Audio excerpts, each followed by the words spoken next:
Hello all, welcome to the next video of computer networking.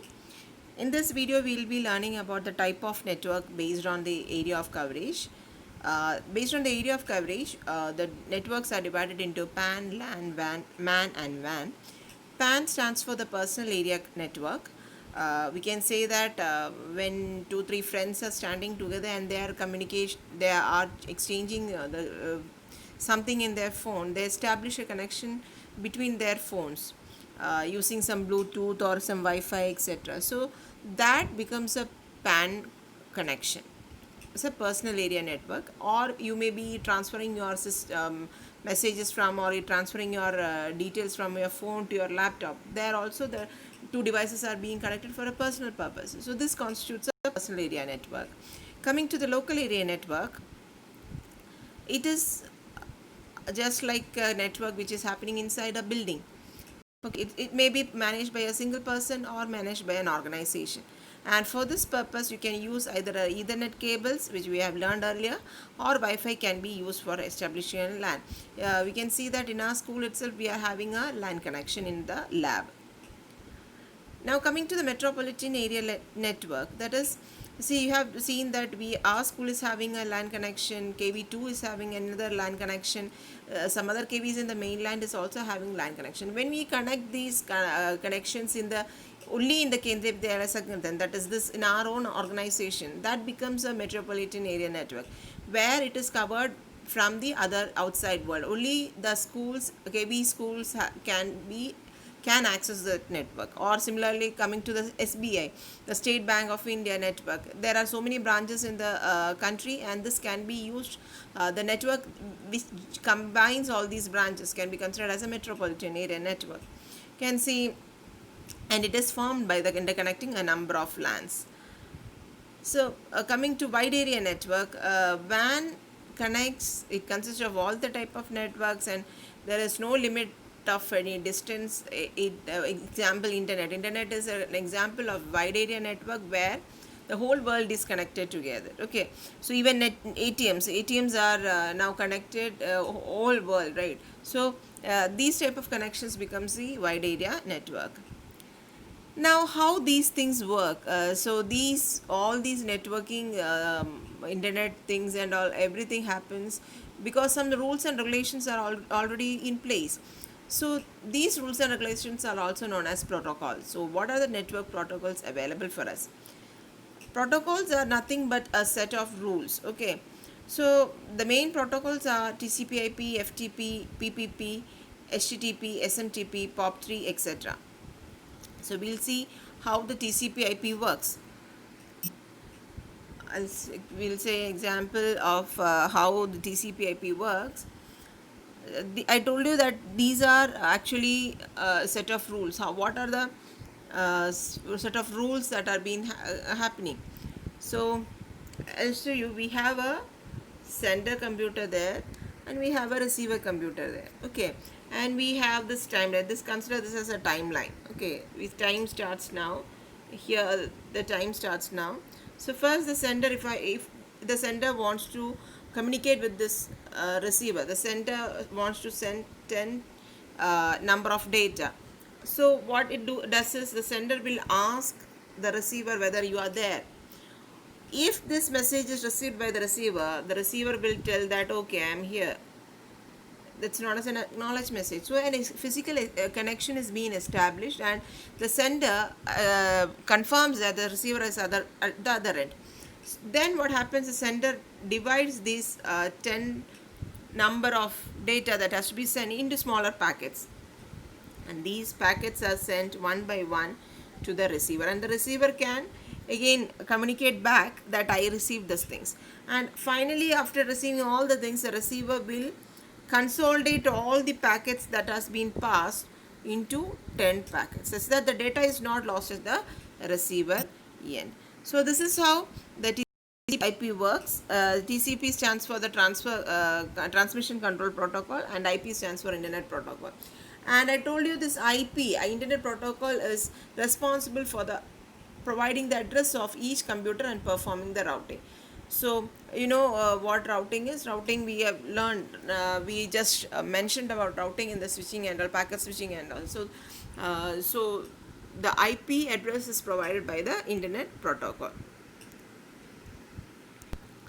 Now coming to the next protocol, which is FTP, it's known as file transfer protocol, and it is responsible for transferring the files from one system to another system, or uploading the file from a local machine to the web server, etc. So all these things, that whatever is related to the file transfer is this protocol is responsible for that. Next, coming to point protocol, it is used mostly when it's a communication needs heavy loads. Okay, when it needs heavy load, point to point protocols are being used. It is a data transfer between two directly connected computers.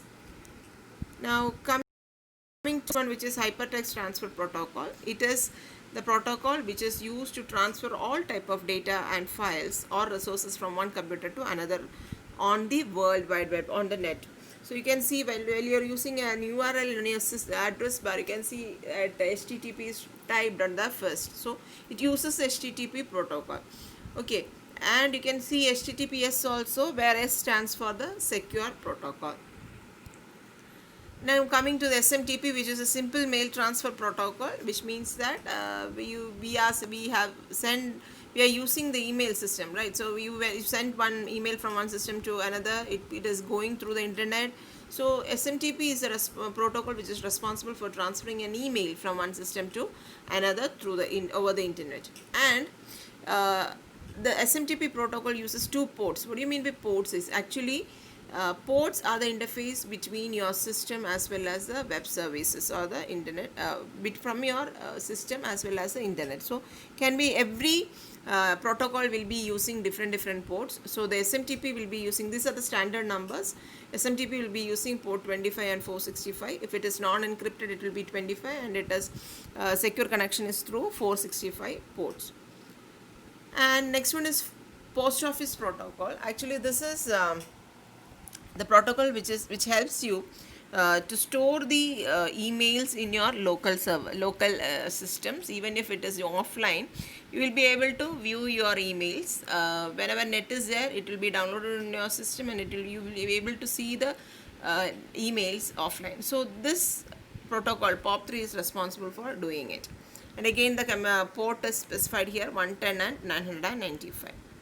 Now coming to voice over IP or voice over internet protocol. See, normally we talk to other person using the sound signals through telephone, but there internet is not needed. But through WhatsApp, when you talk to some other people, or when you using Gmeet, you are talking to some other people, your voice is transferred to the other person through the internet, right? So that facility is provided by voice over internet protocol. That means the sound signals are transferred through, of course the sound signals and analog signals, they are converted to digital signals, and they are transferred through the internet, and the receiver is getting it. It is through the internet connection. The WhatsApp voice call is there, Skype is there, Gmeet, everything. So all these things happens because of the protocol VoIP. And next application which is available, that was all about the protocols. Next, coming to the remote login. What is remote login? Remote login is actually the network application, where you sit at one end of the world and use the computer on the other end. That means I am sitting in Kerala and I am using the system in Port Blair.